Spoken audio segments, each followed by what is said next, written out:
Hello everyone, जेन technologies के share के अंदर लगातार गिरावट जारी है। फर्दर क्वार्टर थ्री के नतीजे जब से आए दोस्तों स्टॉक के अंदर, तब से यहाँ पे स्टॉक लगातार धीरे धीरे कर से गिर रहा है। बहुत हो गए जब तब यहाँ पे 14 फरवरी को तो ये स्टॉक अच्छा खासा ऊपर की तरफ क्लोज हुआ था, पर यहाँ पे उसके बाद 2 दिन लगातार यहाँ पे 10% की लोअर सर्किट लगी। अगर आप मान के चले यहाँ पे भी, अगर मान के चला 10% मतलब कि 30% यहाँ पे स्टॉक अपने ऑल टाइम हाई तो नहीं कहेंगे, बट यहाँ पे ऑलरेडी यहाँ पे कवर हो चुका, गिर चुका है। देखिए, अगर रिसेंटली इसका हाई वगैरह देखो तो हाई वगैरह 2400-2500 के आसपास है। क्या पॉसिबिलिटी है इसके अंदर 2500 के भाव के आसपास जाने की फिर से?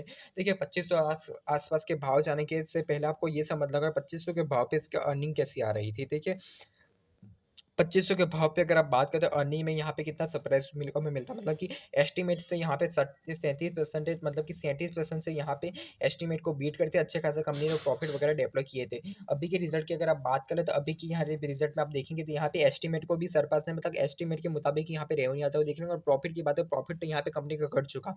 तो जब तक दोस्तों ये फाइनेंशियल वगैरह सुधरेंगे नहीं, तो तब तक स्टॉक में आपको फाइनेंशियली, और यहाँ पे फाइनेंशियली मतलब कि मेरा मीन्स ये है कि फंडामेंटली तब तक स्टॉक स्ट्रॉन्ग नहीं होगा। अगर बात कर ले हम मंथली वगैरह बिग सपोर्ट्स की, तो मंथली सपोर्ट पे भी दोस्तों स्टॉक तब तक नहीं रुकता है जब तक यहाँ पे इसका स्टॉक के पास अच्छे खासे फंडामेंटल इसके स्टॉक के स्ट्रॉन्ग नहीं, तब तक फंडामेंटल वर्क नहीं करेंगे दोस्तों। टेक्निकल तब तक वर्क नहीं करेंगे जब तक फंडामेंटल स्टॉक के स्ट्रॉन्ग नहीं होते।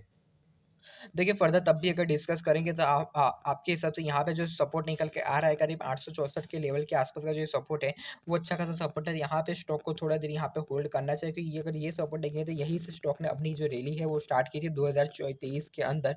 2023 से यहाँ पे स्टॉक ने अच्छी खासी रैली दी और यहाँ पे स्टॉक का प्राइस करीब 2500 के आसपास के भाव पे आसपास गया था। देखिए, अगर आप बात करें प्रीवियस यहाँ पे हिस्ट्री के अंदर, तो यहाँ पे ऐसी गिरावट आपको कब देखने को मिली थी? यहाँ पे अगर आप मान के चले, ऐसी गिरावट हमें 2016 के मार्केट के आसपास देखने को मिली थी। यहाँ पे ऐसे सेम गिरावट है। तब की बात अलग है, तब यहाँ पे स्टॉक नया नया आया था, नई लिस्टिंग थी। बट यहाँ पे तब भी हम कंपेयर करके चार्ट के हिसाब से क्या हुआ, देखिए 2 मंथ ऐसे ही लगा था, स्टॉक गिरा था, फिर धीरे धीरे धीरे करके रेंज बाउंड रहा। और रेंज बाउंड होने के बाद यहाँ पे एक ट्रेंड लाइन आप ड्रॉ करेंगे तो यहाँ पे आपको पता चलेगा। अगर मैं आपको यहाँ पे अच्छी से ट्रेंड लाइन ड्रॉ करके बताऊँ, तो यहाँ पे इस तरह से ट्रेंड लाइन का यहाँ पे ब्रेकआउट हुआ। जैसे ही ट्रेंड लाइन का ब्रेकआउट है, स्टॉक अच्छे खासा अपने अपसाइड के मोमेंटम के लिए भागा था। तो यहाँ पे भी आपको ऐसा ही करना होगा दोस्तों, मंथली टाइम फ्रेम के हिसाब से। अभी स्टॉक को थोड़े दिन अगर यहाँ पे कंसोलिडेट कर लेता है, मान लीजिए यहाँ पे 2-3 महीने कंसोलिडेट करता है कुछ इस तरह से, या फिर आप शॉर्ट टर्म में भी जा सकते हो, वीकली या फिर वन डे टाइम फ्रेम में, ऐसे स्टॉक कंसोलिडेट करता है, फिर ट्रेंड लाइन वगैरह का ब्रेकआउट आता है, तो स्टॉक के अंदर फिर से आप मोमेंटम के चांस है। अभी अगर आपको मैं अर्निंग दिखाऊं दोस्तों, कंपनी के फाइनेंशियल बारे में बात करें तो कंपनी के फाइनेंशियल भी दोस्तों यहाँ पे काफ़ी ज़्यादा वीक हो चुका है। अगर इनकम की बात करें, कंपनी की इनकम दोस्तों जस्तो तस्त है, मतलब कि कंपनी की इनकम साल दो साल बढ़ी, बट यहाँ पे कंपनी की जो है, यहाँ पे आपको प्रॉफिट बढ़ते हुए देखने को नहीं मिले। 163 करोड़ की इनकम देखने को मिली, जो पिछले साल की इनकम 102 करोड़ के आसपास थी। और यहाँ पे प्रीवियस क्वार्टर की बात करें, प्रीवियस क्वार्टर में 250 करोड़ के आसपास की इनकम देखने को मिली थी। यहाँ पे प्रीवियस क्वार्टर से इनकम कम हो चुकी है, और यहाँ पे प्रीवियस क्वार्टर की बात करें, पिछले साल की मैं बात करूँ, पिछले साल से इनकम बढ़ी। बट यहाँ पे अगर आप प्रॉफिट के अंदर देखें, तो प्रॉफिट के अंदर पिछले साल के मुताबिक प्रॉफिट हमें जनरेट, पिछले साल से ज़्यादा प्रॉफिट हुआ है। 38 करोड़ के प्रॉफिट में से कंपनी करीब 31 करोड़ के प्रॉफिट में आ चुकी थी।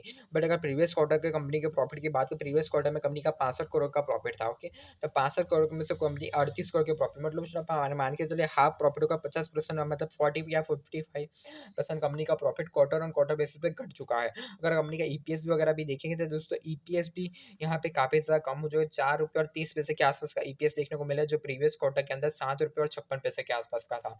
देखिए, अगर ये जो रिजल्ट आप देख रहे हैं वो सितंबर क्वार्टर का था। सितंबर के क्वार्टर के अंदर शेयर का भाव कहाँ पे था, अगर आप ये देखेंगे तो आपको पता चलेगा यहाँ पे कैसे अर्निंग मिस आउट हो, और अर्निंग मिस आउट के बाद कंपनी के रिजल्ट के अंदर इसी इम्पैक्ट की वजह से कितना स्टॉक यहाँ पे नीचे की तरफ गिरा।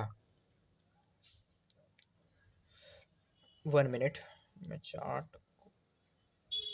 ओके, अगर यहाँ पे आप सितंबर की बात करें, सितंबर के मंथ हम ओपन करते हैं तो यहाँ पे दिसंबर, ओके दिसंबर और नवंबर, ओके नवंबर, यहाँ पे नवंबर, सितंबर, अक्टूबर, यहाँ पे ये दिसंबर मंथ के अंदर, दिसंबर मंथ के अंदर जब भी यहाँ पे रिजल्ट आया, करीब यहाँ पे रिजल्ट आया 31 अक्टूबर के आसपास रिजल्ट आया। अगर रिजल्ट अच्छा आया था कंपनी का, तो रिजल्ट अच्छे आया था, तो उस दिन स्टॉक कितना भागा आप ये देख लीजिए पहले तो।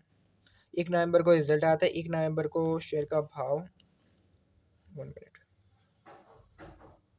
अबे ओके, था, तो 1 नवंबर को शेयर यहाँ पे आप देख रहे हो, तो 1 नवंबर यहाँ पे पॉज़ मतलब कि पॉज़ मार्केट ने लिया था। बट यहाँ पर तो ये बात नहीं का 1 नवंबर के बाद यहाँ पे शेयर ने ऑलरेडी रैली दिखा दी थी। यहाँ पे एस्टीमेट के मुताबिक रिजल्ट आ चुके थे और यहाँ पे जैसे ये रेंज ब्रेकआउट है, शेयर के फाइनेंशियल अच्छे थे, इसलिए रेंज ब्रेकआउट हो गई। यहाँ पे अच्छा खासा आपको ब्रेकआउट के बाद अच्छा मोमेंटम देखने को मिला। बट जब से यहाँ पे सितंबर क्वार्टर के बाद के जो नतीजे हैं वो खराब होना स्टार्ट हुए, तो फिर शेयर धीरे-धीरे करके नीचे आया। तभी आपको यही देखना है कि जैसे ही नतीजे अच्छे होंगे तो शेयर के अंदर आपको अच्छा खासा मोमेंटम देखने को मिलेगा। आपको प्राइस पैटर्न सब कुछ यहाँ पे संभल के चलना होगा। जैसे ही प्राइस पैटर्न आपको ऊपर की सरका दिखता है, तब यहाँ पे आप ट्राई कर सकते हो अपनी क्वांटिटी को एवरेज वगैरह करने का। और जो लोग इस शेयर के अंदर फंसे हैं, उन लोगों को मेरा यही सजेशन रहेगा, ये सपोर्ट के आसपास अगर ये शेयर रुकता है तो फिर आप यहाँ पे फोकस कर सकते हैं। अगर आप अपनी क्वांटिटी को इसके अंदर सेल होल्डिंग में से अगर आपके पास 100% क्वांटिटी है, तो मैं आपको सजेस्ट करूंगा थोड़ी सी क्वांटिटी अगर बाउंस बैक वगैरह आता है तो फिर आप एग्जिट करने का ट्राई कीजिएगा। या तो फिर अब आपको इसी लेवल पे वगैरह एग्जिट करनी है, तो आपके पास कोई ऐसा स्टॉक होना चाहिए जो आपको अच्छे खासे रिटर्न दे सके, जिसके फंडामेंटल स्ट्रॉन्ग हो, जिसके अर्निंग कॉल जो है वो स्ट्रॉन्ग आते हैं, अभी भी नतीजे अच्छे आते हो।